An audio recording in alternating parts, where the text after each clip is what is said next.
디지털 세상의 모든 것을 깊이 있게 알아보는 인포맥스D. 오늘도 디지털 리터러시를 위해서 명확한 정보와 새로운 지식을 전해드립니다. 인포맥스D 지금 바로 시작합니다.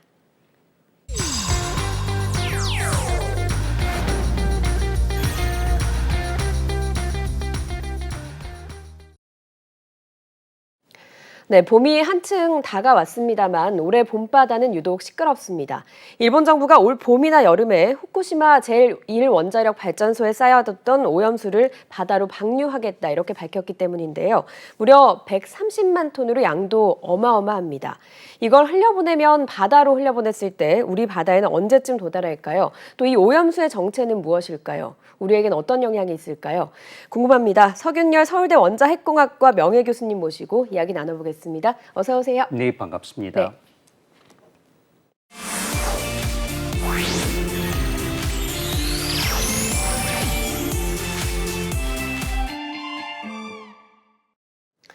네, 교수님. 앞서서 130만 톤을 방류할 예정이다. 일본 정부가 이렇게 밝혔거든요.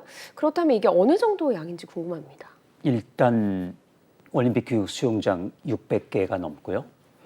그다음에 롯데월드 타워 있지 않습니까? 네. 그걸 가득 채우고 한 절반쯤 남아요. 그러니까 대단히 많은 양이죠. 롯데월드 타워를 가득 채우고 절반쯤 남는다고요? 이게 어디에 있던 것들인가요? 좋은 말씀인데요. 원래는 지하에 있던 거 지하수죠. 네. 근데 애처롭게도 그 지하수가 하루에 사실 1000톤인데요. 네. 그중에 400톤, 그중에 130톤 정도가 바로 원자로 밑을 흐르는데 그게 원자로 전부 다 손상돼 있잖아요. 네. 해결료가 녹고 굳고 그리고 원자로는 멈췄지만은 계속 열이 나와요. 잔열이라는 게 네. 자동차로 치면은 급정거를 했는데 네. 계속 끌려가는 거죠. 그게 그러니까 식혀줘야 사실은 돼요. 2011년에 당시에 그 대지진이 나고 손상이 됐는데도 계속 돌아가는 건가요? 그렇죠. 돌아가지는 않지만요. 네. 거기서 그 붕괴의 열, 그러니까 거기서 이제는 핵 반응은 멈췄는데 네. 대부분요. 핵 반응 때문에 굉장히 많이 열이 나오죠. 핵 분열하면서. 근데 그건 멈췄지만 그 나머지 거기서 나오는 방사성 물질들, 소위 그 핵 분열 물질 네. 생성물이라고 하는 그게 자꾸 붕괴를 해요. 왜냐하면 이 자연에 존재하지 않기 때문에 자연에 존재하는 걸로 가기 위해서 자꾸 알파, 뭐 베타, 감마 뭐 이런 걸 자꾸 낸다면 그게 열이에요.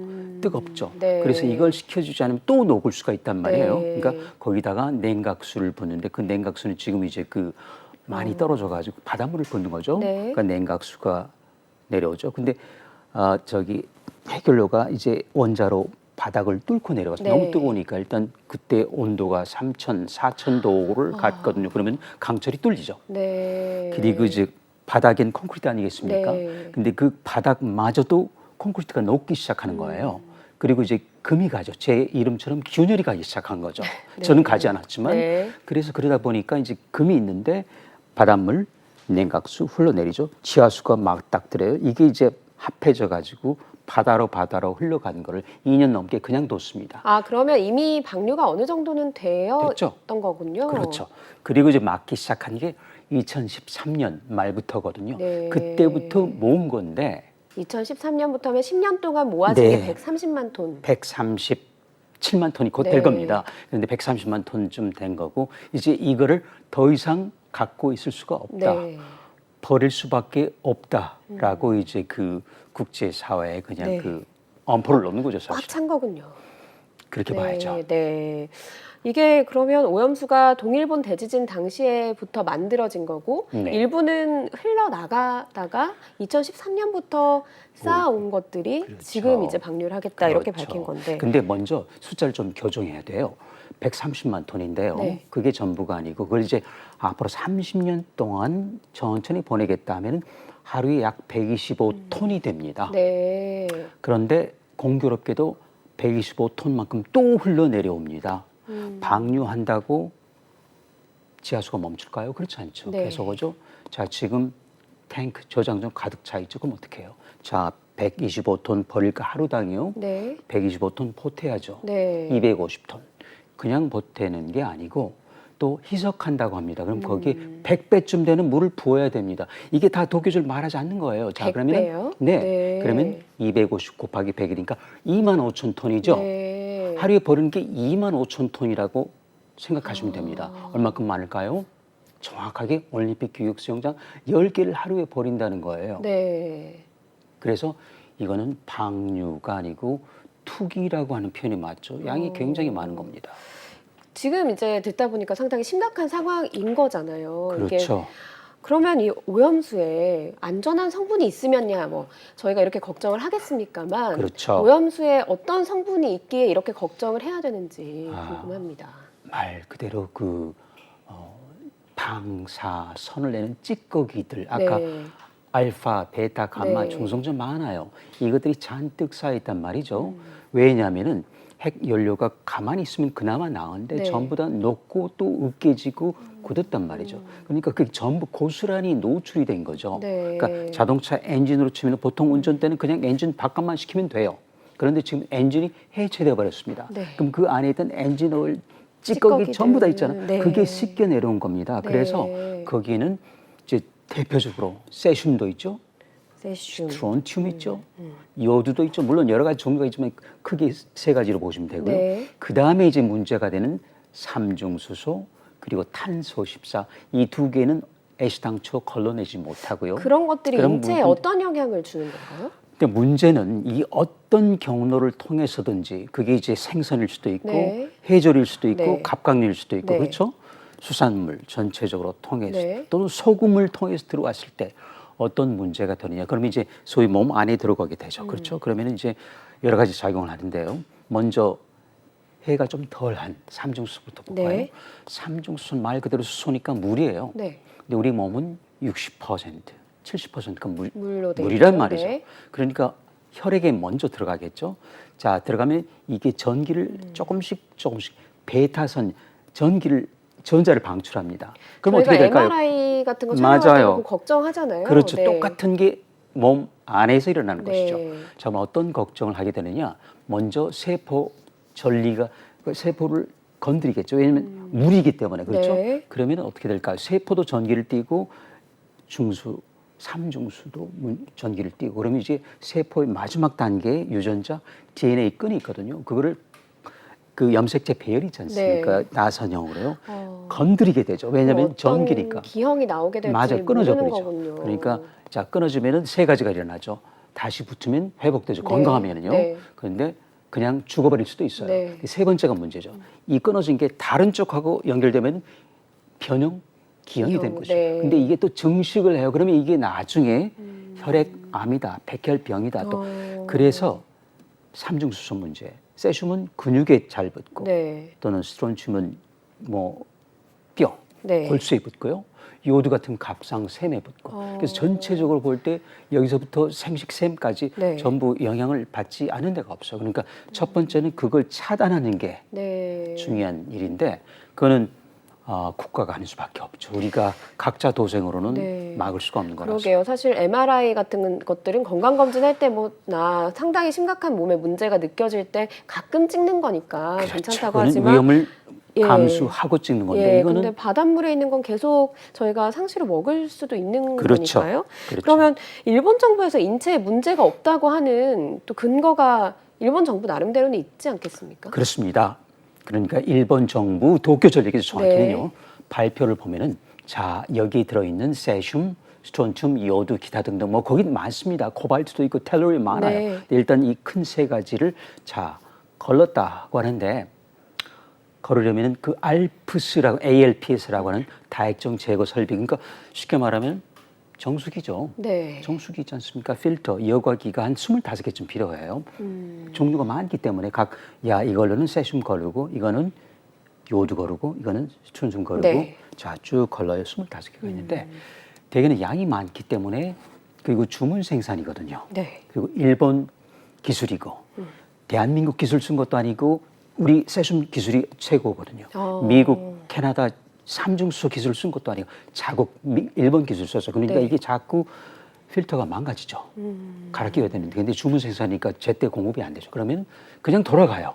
알프스라는 기계는 어깨 넣으면 보면 근데 공회전이죠. 그냥 무사 통과죠. 그래가지고 이게 저장소로 가서 일본 정부 도쿄 전력이 볼 때는 정화되지 않았죠. 근데 이제 이렇게 그 국제 사회가 시끄럽게 하고 또 민원을 넣으니까 네. 그래? 그럼 우리 한 번 더 할게. 그래? 두 번 더 할게. 그렇지만은 어차피 필터가 똑같으니까요. 여기가 네. 그 모양이면은 두 번 돌리나 세 번 돌리나 그래서 우리가 볼 때는 과학적으로 합리적으로 의심하게 되는 것이죠. 그래서 이제 어제 사실은 어떤 분을 통해서 결론을 얻었는데 30%는 크게 잡아가지고 제거된 것 같다. 근데 네. 70%가 그대로 있다는 거예요. 절반도 넘는 그렇다면 수치라는 절반이 거. 넘는다면 네. 오염수가 맞죠. 네. 처리는 했지만은 네. 그래서 저는 오리수라고 부릅니다. 네, 오염된 걸 처리수. 그 그래서 부분이요. 오염돼 있다는 것이죠. 오염수라고 저희는 표현을 하지만 일본은 처리수라고 표현하는 이유가 바로 자기들은 나름대로 홍보. 정화를 한다라고 얘기를 하는 맞습니다. 거군요. 그래서 전에 어떤 관방장관인가 나와서 마실 만큼 깨끗하다고 했는데 네. 후문을 들어보니까 안 마셨더라고요. 다행이죠. 그때 마셨다면 지금 병원 신세를 지고 있을 겁니다. 불행 중 다행이죠. 그런데 깨끗하지가 않죠. 네. 그리고 저는 반론으로 그렇게 깨끗하다면 왜 버리냐? 일본도 물 부족 국가인데 그 모아가지고 공업용수, 농업용수로 쓰고 뭐 수산공원도 만들고 네. 후쿠시마 특산 맥주도 한번 만들면 되지. 근데 굳이 그렇게 않는 이유는 오염수니까 그렇겠죠. 그렇잖아요. 그 단지. 앞서서 그 필터 얘기를 하시면서 우리나라 기술이 좋고 그리고 미국 기술도 걸러내는 그 기술이 좋은데 일본 정부의 기술을 굳이 쓰면서 지금 제대로 정화가 되지 않고 있다라는 말씀을 하셨는데 네. 그러면 사실 이게 전 세계적인 문제가 되는 것이기 때문에 기술을 좀 도움을 받을 만도 하잖아요. 일본의 국위 또는 위신 원전 산업, 원자력에 관한 네. 우리가 대한민국보다 나아, 미국보다 나아, 캐나다보다 나아. 예를 들어서 삼중수소는 캐나다가 또는 대한민국이, 네. 세슘은 대한민국이, 또 나머지 핵종은 미국이 세계 첨단 기술 갖고 있어요. 네. 그 다 물리치고 네. 자국 내 기술. 그거는 이제 어찌 보면은 일본의 그 자만심 또는 위신 때문에 사실은 이를 그르친 거죠. 그럼 일본 내에서는 완전히 그 오염수를 정화할 수 있는 그런 시설이나 방법이 없는 건가요? 현재로서는 아직 거기까지 와 있지 않죠. 네. 앞으로 이제 10년, 20년 가면은 그때는 좀 더 좋은 기술이 나올 수도 있는데 문제는 그 이전에 방류를 하겠다는 것이죠. 정확히는 네. 투기를 하겠다는 것이죠. 네. 거기에 저는 오류가 있다는 것입니다. 그걸 바로 잡아야 되는데 미국도 아니고 국제기구도 아니고 우리 대한민국이 앞설 수밖에 없다. 가장 인접한 나라고 네. 우리는 세계에서 가장 많은 회를 먹는 민족입니다. 미국 회 안 먹어요. 그래서 우리에게는 당면한 과제가 된 것이죠. 그 회를 미국이 먹지 않기 때문에 네. 그러면 이제 해류가 이제 순환을 하게 되면 이대로 방류를 한다면 사실은 네. 그 이렇게 해류를 따라가다 보면 가장 먼저 닿는 부분이 미국 아닙니까? 그렇죠. 근데 네, 그런데 그럼 정확히 미국이 나서지 않는 이유가 그러면 회 섭취가 많지 않기 때문에 심각성을 느끼지 않기 때문이라고 봐야 되는 겁니다. 그게 하나 있고요. 네. 미국은 원죄가 있습니다. 태평양을 수소탄, 원자탄 실험으로 수백 번 하고 그리고 그 섬 주민들을 전부 초토화시켜서 네. 지금도 돌아가지 못하고 있습니다. 예를 들어서 그 비키니 섬, 네. 마샬 제도, 쿡 제도 못 들어가요. 그렇기 때문에 미국은 저라도요 입이 10개라도 할 말이 없는 거예요.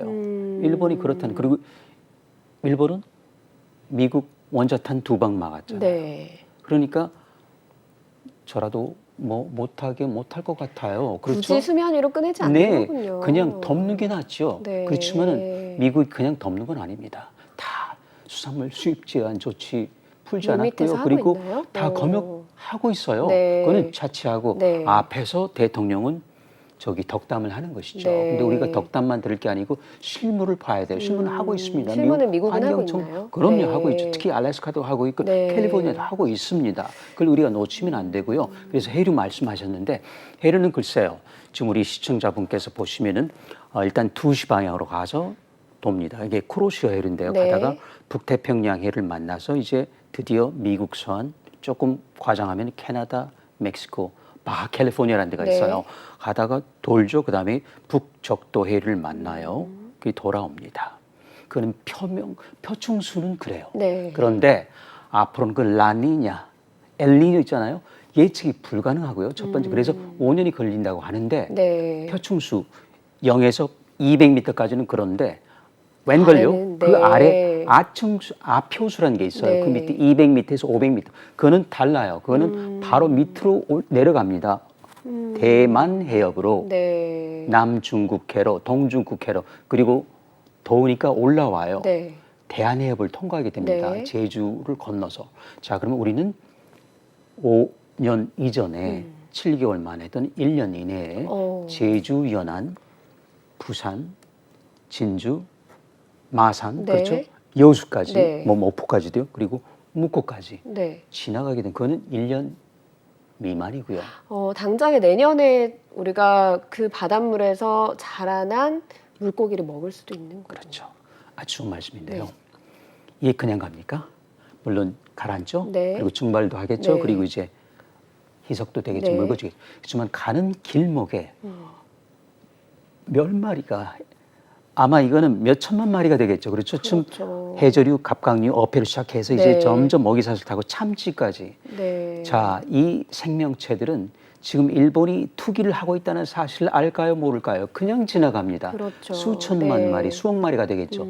이 어류는 울타리가 없어요. 5년 캘리포니아 갔다 올 필요도 없습니다. 네. 그냥 뭐 마음대로 오겠죠. 그렇죠. 해류 따라가지고 추운데, 더운데 왔다 갔다 하면서. 그러면 이 어류는 언제든지 올 수 있다. 그러니까 해류가 문제가 아니고 어류가 문제다. 네. 그리고 또 하나 문제가 있어요. 그 대형 선박이라는 게 있는데 교역을 하지 않습니까? 네. 이거 예를 들어서 10,000톤짜리, 20,000톤 큰 대형 컨테이너 선들 말이죠. 네. 자, 그럼 후쿠시마 현도 갑니다. 굉장히 많이 갔어요. 네. 가면은 짐을 풀죠. 하약합니다. 그럼 배가 기울어져요. 네. 그러면 항만에 정박한 상태에서 물을 집어넣어야지 배가 기울어지지 않습니다. 네. 오른쪽, 왼쪽, 네. 평형수요. 네. 그게 10,000톤이 10,000톤 됩니다. 그것도 바닷물로 채우나요? 바닷물 어디 수돗물 채울까요? 그 10,000톤 못 채웁니다. 네. 바닷물로 채워요. 네. 그냥 후쿠시마 앞에서 그냥 바닷물 퍼가지고 그대로 옵니다. 이건 해류하고 상관없이 하루, 이틀, 사흘이면 바로 부산항에, 제주항에 풀어놓는 거군요. 거기서 풀어놓는데 그래서 정부 해양수산부가 네. 공해상에서 버려라. 어. 하는데 이게 굉장히 위험해요. 정박했을 때는 고정돼 있으니까 네. 넣지만은 공해상에서 왼쪽 오른쪽 균형 잡으면서 넣고 깨끗한 물을 집어넣는다. 아, 그럴 때 물을 퍼놓는데 그 깨끗한 물이 바로 들어올 거야. 그럼 주변은 오염수죠. 네. 다시 들어와요. 굉장히 위험하거든요. 그래서 그걸 막는다. 그래서 공해상에서 한다는데 사실 그렇게 하면요 제주도가 더 빨리 오염되는 거죠. 그래서 탁상 공론이라고 하는 것이죠. 네. 그래서 방류가 되면 투기가 되면 절대로 안 된다는 것인데 우리 정부가 어떤 생각인지 제가 헤아릴 수는 없네요. 그 당장에 그러면 뭐 해류가 문제가 아니라 그런 대형 선박의 문제로 맞아요. 있는 거 직접적으로 바다에 바로 물을 내려놓는 거니까요. 그렇죠. 그러면 지금 정부가 할 수 있는 조치라고 하는 것 중에 후쿠시마 뭐 수산물을 금지를 한다던가 이런 것들이 좀 무의미해지는 것도 있는 거네요. 여태까지는 조치를 해왔습니다. 네. 수입 제한이 네. 걸려 있죠. 네. 8개 현, 9개 현, 크게 말하면 10개 현이 넘는데요. 자, 그러면 어떤 문제가 있을까요? 자, 원산지 문제가 있죠. 네. 근데 이게 둔갑을 많이 해요. 첫 번째, 이 법망을 피하기 위해서. 네. 두 번째, 후쿠시마에서 잡아가지고 오사카, 삿포로에서 하죠. 그러면 오사카산, 삿포로산이 되는 거예요. 네. 법적으로 아무 검역 절차 없이 바로 들어오는 거죠. 네. 그래서 무서운 겁니다. 그러면 어떻게 될까요? 우리 국민 아무래도 의심이 증폭되겠죠. 그럼 우리 국산까지도 이거 괜찮을까? 저는 그게 네. 두려운 겁니다. 그 앞서서 말씀하신 대로 방류해서 제주 해역이 바로 이제 직격탄을 맞게 되면 그러니까 대형 선박에서 물을 내려서 그렇죠. 제주 해역이 오염되게 되면 뭐 참돔이라든가 이런 제주 해역에서 많이 나는 그런 생선들도 저희가 은갈치. 먹기가 그렇죠. 굉장히 좋지가 않은 상태인 거잖아요. 그렇죠. 그리고 또 한 가지는 이제 염전이 문제예요. 자, 바닷물이 저기 오염되잖아요. 어찌됐든 연안이니까요. 네. 좀 더 가까이 와버렸잖아요. 방출된 걸 그대로 뒀으면, 방류는 그대로 뒀으면, 투기를 그대로 뒀으면 갈 텐데 가져와 버렸잖아요. 네. 대형 선박이 가져와야 되니까요. 네. 나쁜 뜻은 아니지만 풀면은 첫 번째는 이제 소금. 근데 방사성 물질이 애석하게도 세슘수는 이것들이 소금에 잘 붙어요. 네. 아, 참 근데 이 물을 퍼와가지고 소금 어디서 죠? 바다에서 오죠. 네. 그럼 이게 문제가 되는 거예요. 그래서 와. 그리고 또 한 가지 해녀분들 들어가시잖아요. 네. 이분들은 생선이 하기 전에 바로 몸에 닿습니다. 닿죠. 물론 네. 저기 해녀복이 있긴 하지만은 입고 벗으시잖아요. 그렇죠. 네. 하지만은 위험성은 당연히 있는 것이죠. 왜냐하면 알파선은 괜찮지만 베타 감마선은 가죽을 뚫거든요. 네. 그래서 이런 문제를 우리 정부가 미리 나서서 저기 선제적으로 그 과학적인 자료도 획득하고 확보하고 했어야 되는데 네. 그 숙제를 못했다는 게 좀 일단 아쉬워요. 지금까지는 못 해왔던 거고. 아, 그렇죠. 네, 못 해왔던 거고. 말씀을 들어보니까 지금 뭐 수산물의 문제가 아니라 뭐 먹거리 자체, 소금 저희가 없이 살 수는 없으니까 먹거리 자체에 문제가 되고 그런 것들이 뭐 미량 붙어 있다, 미량 영향이 된다라고 하더라도 몸에 축적이 되면 앞서 얘기하셨던 것처럼 굉장히 몸에서 암을 유발한다거나 유전자 변형이 일어난다거나 이런 심각한 문제를 초래할 수 있다. 이 정도로 정리를 할 수 있을 것 같거든요. 그렇죠. 확률적으로 낮지만은 네. 그럴 가능성이 충분히 있다는 네. 것이고 거기에 대비를 해야 된다는 말씀이죠. 일본 정부는 그간 사실 2011년에 동일본 대지진이 났고 이 문제가 계속해서 불거져 왔던 문제니까 다른 방법은 생각 안 했다고 합니까? 아, 처음부터요. 사실은 그 국제원자력 기구의 수장 사무총장이 유키 아마노였습니다. 네. 그리고 4년 전인가 순직을 했어요. 그 비엔나에서. 근데 그때까지 꾸준히 네. 사고 당시부터 공을 들여온 거죠. 해양 방류를 정답으로 생각하고 나머지 뭐 저기 수소로 방출한다, 증기로 방출한다, 지하에 매립하겠다. 근데 기본적으로 그거는 예산으로 따질 때 경비가 공이 하나 정도 더 붙어요. 요즘 그렇죠? 말로는 답정너였네요. 네, 그 답은 다 정해져 있는데 그건 들러리로 살짝 띄었다가 그냥 금방 없어지더라고요. 말이 안 고민하는 되는- 척만 했다. 네. 네. 그래서 이 해양 방류를 2011년 사고 이후부터 차곡차곡 그래서 국제기구 설득하고 미국 정부 설득하고 이 두 개만 설득하면 되는 거예요. 간단해요. 네. 우리나라는 분담금이 네. 2%밖에 안 되기 네. 때문에 별로 그렇게 심각하게 생각하지 않았던 것 같습니다. 그러면 결국은 앞서 말씀하신 것처럼 뭐 수소로 방류하고 네. 뭐 이런 방안들을 생각을 하면서 공이 하나 더 붙는 경제적인 문제 때문에 네. 어떻게 보면 이게 일본 자국민한테도 직격탄을 줄 수 있는 문제인데 네.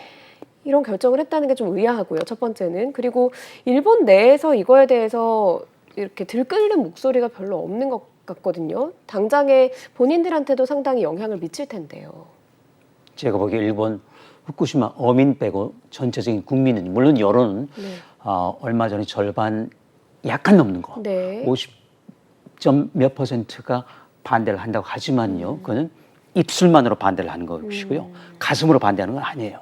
그 이유는 제가 보기에 일본 국민은 굉장히 순종적인 것 같아요. 우리였으면은요. 네. 아마 광화문이 용산공원이 조용하지 않았을 것 같은데 네. 그 정도는 아니고 일본 어민 정도 그리고 어차피 귀한 곤란 구역이기 때문에 많은 분들이 아직 돌아가시지 않았죠. 들어가지 네. 않았습니다. 그리고 또 한 가지는 방출에 필요한 경비 한 10배, 사실 20배에 가까운 돈을 아예 그 좀 어민 대책 뭐 소득 보존용이랄까요? 네. 그러니까 보조금이죠. 네. 우리 난방 보조한 것처럼 말이죠. 그렇기 때문에 어민들께서도 글쎄요. 분명한 네. 반항은 있는데 네. 저기 이렇게 우리가 국제사회 느낄 만큼 이 언론에 잡힐 만큼 네. 이렇게 가시적이지는 않은 것 같습니다. 교수님은 이 방류식이 일본 정부는 올 상반기 그러니까 봄이나 여름 중에 한다고 그랬는데 어느 정도 시점으로 예상을 하고 계세요? 저는 어느 시인의 예언을 듣고 4월은 가장 잔인한 달이라고 한 시인이 있었잖아요. 네. 근데 4월은 아닌 것 같고요. 네. 조금 주춤한 것 같습니다. 네. 우리나라 여론이 다시 이제 돌아오기 시작하고 저도 있고 그래서 아마도 선진 7개국 정상회담이 네. 5월입니다. 네. 그리고 한미 정상회담이 4월입니다. 그 지난 다음에 일종의 면죄부죠. 네. 국제사회, 미국, 한국. 그리고 사실은 우리는 면죄부를 거의 준 건 아마 네. 대통령이 가서 시간이 가더라도 한국 국민의 이해를 구하겠다고 했단 말이에요. 그 일본 언론에서 나온 얘기긴 한데 대통령실에서 일단 부인을 했거든요. 네.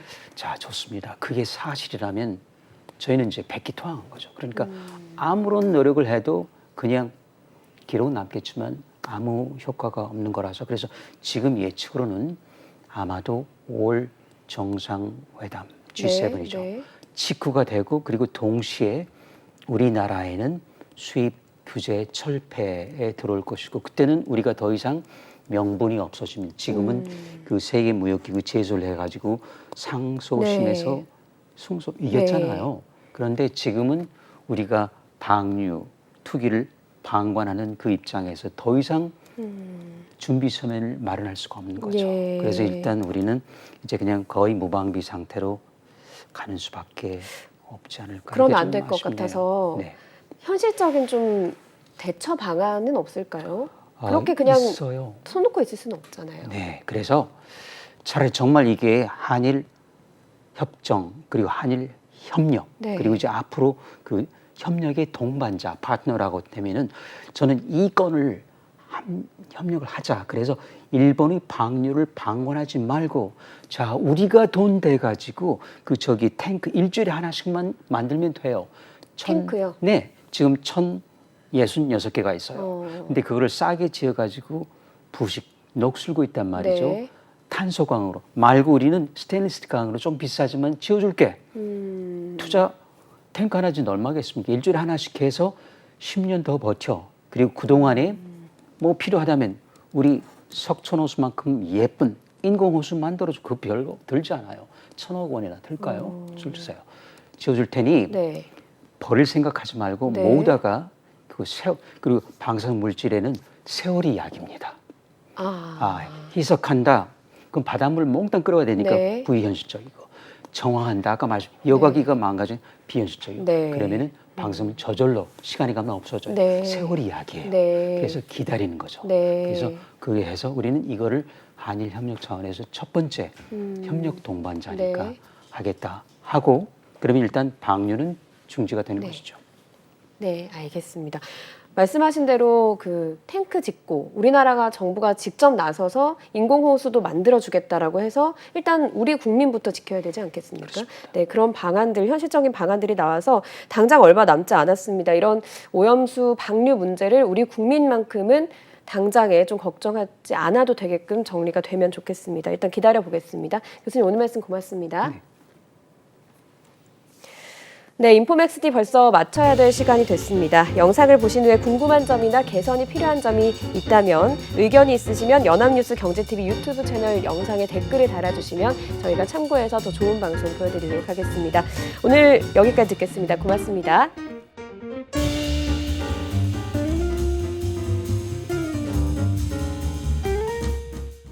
파도가 한번 들이치면은 와르르 무너져 버릴 수밖에 없습니다. 이것만 알고 있으면 괜찮았을 텐데 블록체인이 처음인 여러분 지금 주목하세요.